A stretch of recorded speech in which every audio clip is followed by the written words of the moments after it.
It's a good day to brew, baby. What is up, YouTube? It's your boy Millsy, back with Hometown Commander, back for another episode of Millsy Brews, the show where I brew my version 1.0 deck list of the commander in front of us in my quest to brew the magic world. As always, the deck list is going to be down in the description below, so also I'd really appreciate it if you could interact with the video, like, comment, subscribe, but consider looking at the links in the description. I'd really appreciate it. Today we're covering another commander from Foundations Jumpstart. I'm loving the commanders in Foundations Jumpstart. We're going to do a lot of them for the channel, so hold in tight on that. But today we're doing one of the ones that intrigued me on first read because I was wondering what was out there for it, and that's Slinza the Spiked Stampede, a Gruul Beast commander that reduces the spell of beasts you cast by 2. Each other beast comes in with an additional counter on it. And whenever Slinza or another creature with power 4 or greater enters, you can pay 2, and if you do, Slinza fights something.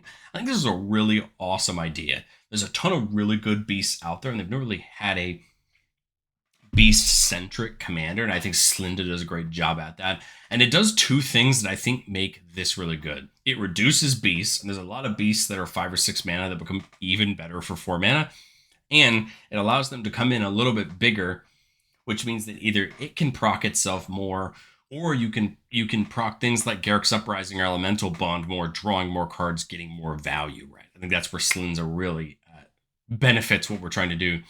We're going to talk about ways to make them hasty when they come in so we can turn the beasts into big damage. And then, of course, we're going to do the Stampede thing because that's what Gruul is good at, and that's what we've come to do in this game.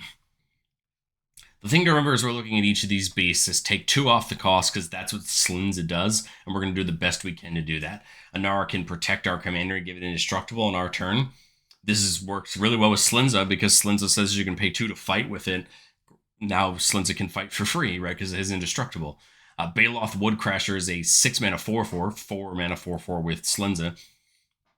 So whenever your land comes in, it gets +4/+4 and trample. Well, here you go, right? Turns into an 8/8 with trample. It can start getting in and dealing good damage. Caller of the Pack is an 8/6 with Myriad that's going to come down for 5. And that's a great thing. 8/6 with Myriad, meaning copies of itself attacking all your opponents. Now you've got 3 8/6s in combat that your opponents have to deal with. Elder Gargaroth, one of my favorite green creatures that's been in my Goreclaw deck for a long time, comes in with as Vigilance, Reach, and Trample for just 3 mana. And whenever it attacks or blocks, you can make another beast, which remember comes in with a counter because Slimza does not say non-token, gain 3 life, or draw a card. I love Elder Gargaroth. It feels even better here because it can do it when you block as well, meaning you can make a creature, a beast creature token when you block. It has reach, so it's going to be able to block a lot of things. And coming in as a 7/7 with Slinza out means that Gargaroth's going to be a hard thing for a lot of decks to go through. You should ideally be able to block the dragons and the sphinxes and the angel decks of the world with it and have a nice blocker for them so they can't just get in for free damage. Garruk's Harbinger going to come down for just 2 single green. When it deals damage to a player or planeswalker, you can look at that many cards from the top of your library and you put a creature from among them into your hand, which is pretty nice and something we'll happily take. It actually does say Garruk Planeswalker. We are playing 1 Garruk Planeswalker in the deck, so it could actually get it, but mainly you're looking for creatures with it. Garruk's Pack Leader, a classic beast, well played in a lot of green decks. Whenever a creature with power 3 or greater comes in under your control, draw a card. So this works great with Slinza as well, right? Drawing us cards as we're playing our beasts. We get to play some of the beasts from Ikoria that have mutate, because all of them were beasts, so we're good to get them here. Gemrazor can either come down as 2 mana for its regular, or just 2 single green mana to mutate. And if it mutates, you get to destroy an artifact or enchantment, so that's pretty nice. Giant Cinema stops players from gaining life for just 1 red mana, and it comes down with trample, which is pretty cool. Gnarled Colony is really great. You can kick it, have it come in with 2 extra counters. So you'd have to just pay 4 total to kick it, right? Because of the reduction to its regular cost from Slinza. And then each creature with a counter on it has trample. Remember, Slinza's bringing them all in with counters. So Gnarled Colony is going to be another way to give our board trample when we get into combat. Herald of Ilharg is a card that I saw in the Clue Edition and a card I loved. It was on my list to put into the eventual Xenagos list that's going to come to the channel. And it feels even better here. This is a 2 mana 3/3 with trample. It says whenever you cast a creature spell, you put 2 counters on Herald. And then if that spell had mana value 5 or greater, it deals damage equal to the number of counters on it to each opponent. Here's a way to potentially just start slinging out damage before you even get into combat. And then you get to get into combat and have all that fun. Herd Bailiff is going to come down for 3 mana. It says whenever a counter's put on it, you make a 4/4 beast. So it's going to come in, get a counter, and make you a beast, which is going to get a counter as well. So for just 3 mana, we're going to get 10, 8 power worth of 10 power worth of bodies, just for 3 mana, and that's exactly what we want. Kona feels great here. It's a beast. So if we attack with it during our second main, we can just put a permanent from our hand into the battlefield, cheat a big creature in, get a value enchantment in. There's so many things we can do with Kona, and it feels great here. Molder Slug. So at the beginning of each player's upkeep, that player sacrifices an artifact. We're not playing a ton of artifacts, so this is going to hurt our opponents more than us, and it's just going to come down for 3. Quartzwood Crasher is going to come down for 3, and whenever one or more creatures with trample do a combat damage to a player, we can XX Dino Beast, so that beast is going to get the counter from Slinza, where X is the amount of damage dealt to that player. So for each player, if we're hitting them with trample creatures, we're getting Beast token. Of course, we're playing Rampaging Baloths. Whenever a land comes in, we get a Beast token. Again, more beasts, and again, it's coming down for 2 less, which is, I think, what makes all of these even better. Sawdust Demolisher, another mutator. Whenever it mutates, we can destroy target non-creature permanent, and then its controller makes a 3/3 beast for it. But again, coming down for 4 and mutating for 2 feels really good. Terra Stomper, coming down for 4, trample and can't be countered, an 8/8, a big boy, comes in as a 9/9, and is almost all the time going to have some trample and other things for it. Thragtusk feels really good, comes in, gains 5 life for 3 mana, and then if it dies, it makes a 3/3 beast to replace itself. Thunderfoot Bailiff coming down for 4, giving all of our creatures +2/+2 and trample, as long as we have Slinza out. Again, what we want to do anyway. This is another way to just give our whole board trample, and it's not a bad threat in itself. And then Ulvenwald Oddity is a card I really like. Coming down for 2, trample haste, and then for 7 mana, you flip it over into a trample hasting 8/8 that gives all your other creatures +1/+1 trample and haste. And I think once you flip this over, if you can protect it, it's going to hurt a lot of games when you can start getting creatures in the red zone and get them in.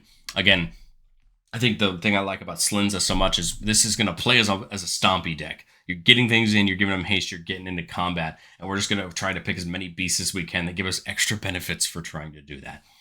But I think the one thing that can give us a ton of benefits is get them in with haste, get them in and attacking right away so that your opponents can't remove them or have less time to remove them before they become a problem. Gimli's Reckless Might gives all of our creatures haste. And when we attack, if we have creatures with total power 8 or greater, we get to have an attacking creature fight up to one creature we don't control. So here's a way to potentially knock a key blocker out, not just a key creature out in general, as we're already in our way to combat. Invigorating Hot Springs comes in with 4 +1/+1 counters on it. All modified creatures we control have haste. So any creature with a counter on it has haste, meaning every creature that comes in when Slinza's out is going to have haste. That is great in itself, but we can remove a counter from Hot Spring to put one on another creature, giving it haste with Invigorating Hot Spring out, and you can start to see the benefit there. Rhythm of the Wild on the right.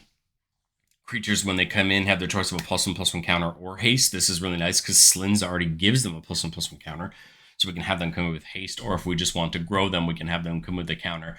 Hot Spring and Rhythm work really well because you can give them the counter here, and then they just get haste. Or if we have other ways to give them haste, right, you just give them the counter with Rhythm of the Wild, and they can't be countered, which is a benefit I think that's worth talking about. But we're in Gruul, and we're doing combat, and we're going to do it unapologetically. The goal of this deck is to stomp, and we need to do it, and we're going to spend the money and the mana to do it. Overwhelming Stampede, Triumph of the Hordes, Trample, big buffs. Triumph of the Hordes gives your creatures infect, allowing you to take a lot less damage to knock players out. Overwhelming Stampede's probably just going to give your creatures 5/6 +7/+7 and trample to get in for a big combat. Great Train Heist can give you +1/+1 first strike for 3 mana or an extra combat for 4 mana. A great way to get an extra combat or protect your creatures if need be. I think this is great because if you need it, it's 4 mana for an extra combat, or it's just 3 mana to basically, stop all your opponent's blocks from mattering, give them first strike, trample through, do some good stuff. Berserker's Onslaught, giving them all double strike. Banner of Kinship is in Foundations, and it's a card you're going to see in every single tribal deck that we do on the channel, probably from here on out, because it's such a good card.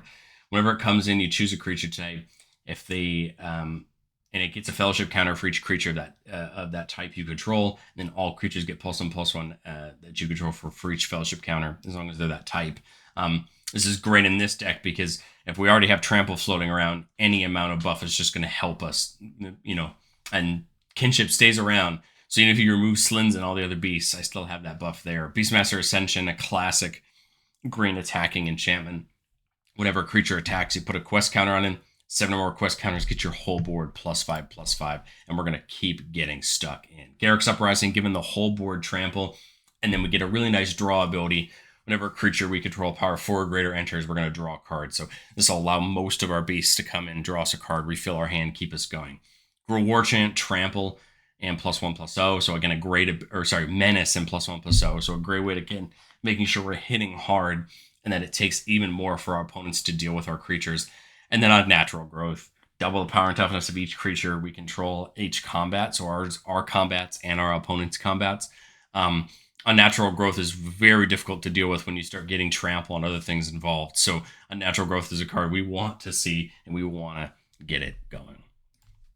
What I've said before on the show, and I'll say it again, no deck's ever complete. This is my version 1.0 shot at Slinza, and I think a lot of the support pieces in this deck are exactly what we want to see. I've playtested it a bunch, and I think that side's good to go. It's just the actual beasts that there's a couple that I'm not sure on. I think beasts are one of those tribes where we're playing, I think, all the beasts I think you'd expect us to play. But I think the good thing about this deck, if you're looking for a deck that you might be able to update over the future, is anytime a new beast comes out, you get to say, does this take a slot in Slinza? Do I remove something else, right? And I like tribes like that, where anytime a new beast comes out, and there's a lot of beasts that are going to come out because it's a popular type in green, there's something new for you to put in. There were a couple beasts that I went back and forth on, which is why I put them here. But I think it's just to show you that, like, every time a new beast comes out, every time you find a new beast, you need to ask yourself, is it worth the cost? Does it work well? And what do I take out for it? Miglaw's Maze Crusher from Phyrexia Obi-Wan was a beast I love the look on the surface. This comes out for 2 mana as a 5/5 with Slinza. It gets 5 oil counters on it. We can remove an oil counter on it to give it Vigilance and Menace. Remove 2 to give it +2 and 3 to destroy target artifact or enchantment. So what I would want to do with Miglaws most of the time is give it Vigilance and Menace 5 times if possible, but I can at least destroy an artifact or enchantment once. Miglaws feels like a house of absolute value. I feel like it's everything the deck wants. But I ran into the problem, which we're going to talk about for the rest of the two either, which is like, what beast do you take out? All of them feel interesting. All of them feel like they fit the toolbox that we have. What do you take out for it? Of the 3 of these, I think Miglaws is the first one I would put back in. But the question just becomes, what do you take out for it? Rampaging Geoderm is an uncommon for March of the Machine, coming down as a 2 mana 4/4 with Trample and Haste with Slinza. Whenever you attack, give a creature +1/+1 within a turn, and if it's attacking a battle, you put a counter on it instead. In all reality, this is just a creature that's going to give a little bit of buff each turn coming down for 2 mana. Again, it's not the best thing in the world, but I like it. I think it's interesting, and it's a more budget option if there's one of the beasts in this deck that's maybe too expensive. Same thing with Auspicious Starks. Here's another mutating creature from Ikoria. But it's a little bit worse than some of the other ones we have in the deck because it needs to mutate in order to have value. I mean, it is a 4 mana 7/7 with Slinza, but whenever it mutates, you exile cards from the top until you hit X permanents, where X is the number of times that it's mutated, and put those on the battlefield. I like Starks. But something like, Gemrazor comes in and pops an artifact or enchantment. Migratory Greathorn comes in and ramps you. Like, I just think some of the other mutating beasts are just better no matter what. Where Starks really cares about you hitting another thing that mutates. And I think that's dangerous if in a 99 card deck if you only have 4 creatures that mutate. But let's get into our playtests. I hope that makes sense. Like, I think I like that this will always be a toolbox of creatures, and that makes it more fun. Keeping a 4-lander with Xenagos, one of the only non-beasts we have in the deck, because Xenagos is just so good at what it does. Protean Hulk is a beast, and we get to play it. And then Quartzwood Crasher. So not bad. We're looking for a little bit of ramp, but other than that, I think we're in good shape. We'll play that Thornspire Verge in turn 1. Turn 2, we'll get the Forest down. We'll play that up the Beanstalk. So whenever it comes in or we cast a spell with mana value 5 or greater, we draw cards. We get to draw a card this turn. That's pretty nice. We'll go into turn 3. Only thing we can really play at the moment is Renegade Krasis. This is a beast with Evolve, so if a creature comes in that has greater power or toughness, it gets a counter. Whenever it evolves, you put a counter on each other creature you control with a counter on it. So this is really nice because once Slinza comes down and we have bigger creatures coming in, Krasis would start, slinging around some some counters for it. Here on turn 4, I think we just get Overwhelmed Hydra down and take the attack. The Krasis will get a counter. So now we got 2/4/4s. We can just take the attack this turn. Ideally, we want to hit a land here, and we don't. That is what it is. I kind of figured there was a chance when we didn't see it on our turn, but that's a-okay. I think we just take the attack again. It feels odd. We really want that mana for Slinza, but I think that's part of Commander sometimes, is you're not always going to get what you want to get when you get it. But here on turn 6, we do get that 5th one, so we'll put Slinza in. Slinza's actually going to draw us a card off of the Beanstalk as well, and then the Krasis will evolve. Take another attack this turn, but again, the point is now we've got Slinza online. Things are getting reduced. We're off to the races. So on turn 7 with 5 mana, I remember that everything's getting reduced. So my first thought was like Gargaroth and Harbinger, but I don't have 4 green pips. I only have 3, so I do have to be careful. Pack Leader could start drawing us some cards. We could Pack Leader and... Pack Leader's 3, Elder Gargaroth's 3. We could do something like Xenagos. Xenagos would come in as a creature, but it's not a beast, so it wouldn't actually... get too much there. Protein Hulk could be fun because it could go search for some stuff. Not everything has trample at the moment, so it's not like Quartzwood is a slam dunk. Still like the idea of the Pack Leader to maybe go like Pack Leader and Harbinger this turn just to draw some cards. So the Pack Leader comes in, it's going to draw us a card off the Beanstalk, and then I'm thinking Garruk's Harbinger, which is not going to draw us a card off the Beanstalk, but it will get a counter. But it will draw us a card off the Pack Leader, right? Because of its ability. It's coming in with power 3 or greater. Take some attacks. We got a pitch to turn. There's a lot of really great things in hand. I really don't know what to do. I guess we'll pitch something like Season of Gathering, even though I think it's a really good card. But now, next turn we're setting up for a really big attack on our opponents. We would have loved to have done this right two turns ago, right? But I think it's just the truth of the RNG sometimes. Sometimes you're going to get it, sometimes you aren't. We are playing ramp in the deck. It's not like we're not playing the classic green ramp spells. We just didn't see them, and that's okay. I love the idea of just slamming the unnatural growth and going from there, getting in and dealing some big damage. But I think there's other things we can do. We could do Sawtusk and mutate it down if we want to. Gargaroth wouldn't feel bad here either.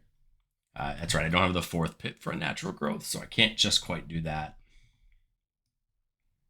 Let's go Gargaroth. That's going to draw us a card and draw us a card, right? Because of... now the Krasis is going to get a counter when this comes in, and so these will all get another counter. Got 2 mana left. I was thinking the Cinder Maw, but that doesn't actually get me that. We could ram through. Take something out, possible. I guess we'll leave that up, go to combat, get to swinging. Harbinger probably gets us its ability, but I think here we're just trying to deal damage to our opponents. Let's say that Harbinger hits for 4. We should do hit a Garruk's Planeswalker. We hit Tramp of the Hordes. Damn. I think we'll just get the Garruk Planeswalker. Those go back on bottom. Move to end step. We got to pitch a couple cards. Unfortunately, we're just missing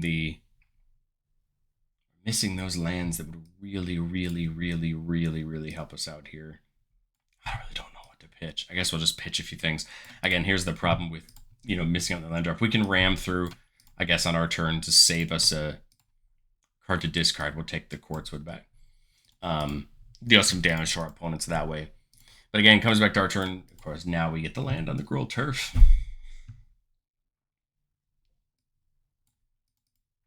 I think it's just Xenagos. Play the Gruul Turf, get the Xenagos down. It's going to draw us a card off the Beanstalk. And then, go to combat. It won't come in with a counter because it's not a beast. But, use it to just, buff something like Slinza and just take a big attack here. Get the trampling. And, that would draw us off of a Pack Leader as well. But again, just get the attacks in here. This is an odd one because we were down on mana, but I think we still have the board state to keep attacking. And if someone wipes the board, we would be a little bit hurt, right? Not having enough mana for Slinza, but I think we could rebuild. That's kind of an odd one. I think that's going to happen from time to time. because of the RNG of it all. But I think it's good to see that, so you could see the integrity of what Slinza wants to do when you're planning out your turns, right? And you're planning out your kind of overall thing. If after a couple of playtests I'm noticing I'm not getting enough lands, maybe it's time to put in. I think we have the draw sources. It's just maybe we need more ramp sources, right? I think that's one of the things you could think about.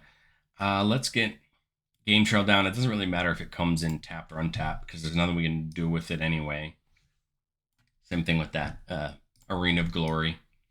Well, here we see Fanatic Ronus, one of our mana dorks we have in the deck. I think I like this because this can get us down to Slinza next turn. So I think I'll do that.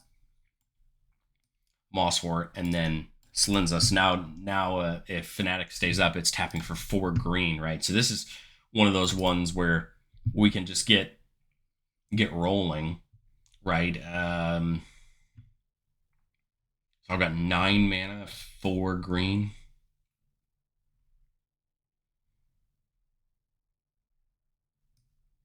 I'm thinking Ferrex, get a counter. Rampaging Baloth. Let up a Baloth, get a counter. So that's 4, 6. We'd have some left, but I only have double green sources there. Or 4 green sources there, and we use them. Axebane Ferrex can attack, Slinza can attack. We could pay for Slinza to fight if we wanted to, I guess. But remember, it is a 7/7 with trample. But otherwise, we just, go in, get some damage in. 7/7 and 7/7 with trample, here on turn 5. Turn 6, ooh, Monstrous Vortex is pretty fun. That could get us a nice bit of fun. If it's power 5 or greater, we discover X. Remember, power does matter on the stack. So if I tap Fanatic Aronis for the Monstrous Vortex, I have 6 mana. Whether I hardcast the Demolisher or whether I mutate it, it's still going to count for the purposes of Vortex. I'd probably mutate it onto Slinza. I guess I could just cast it straight for the 4 mana and see what we hit. Let's just do that. We're going to discover 6. We discover for Berserker's Onslaught, which, let's put it this way, doesn't hurt, right? Now all of these have double strike. Again, they all have trample, get in, get the damage in. And I think you could see the juxtaposition of this playtest versus the last one of just the difference of what that right curve and those right things can do for you. And I think this is your average experience in a Stampede deck. There's going to be those games where you sun, moon, and the stars align and you have everything you need. And there's those games where you got to work for it. And I think you can't let the games where you got to work for it put you down to the games where it feels really good. You'll find your middle ground. You'll make it better. Again, we can come in, get more ramp, get some more things. We can make the deck better. It's not like it just sits here in its current state and it would be this way forever. This is why we test. This is why we do the things we do. But let me know, what do you think of Slinza down in the comment section below? Ton of fun. Love the idea of this deck. I think it's exactly what I'd want to see from these new Jumpstart commanders. Pick a tribe that doesn't really have good commanders. Give it a commander. Make it good. And we're going to see more and more of these this time around. There's a couple really good ones that we have yet to cover, so we're going to do that. But let me know what you think of Slinza and I. We'll catch you guys next time.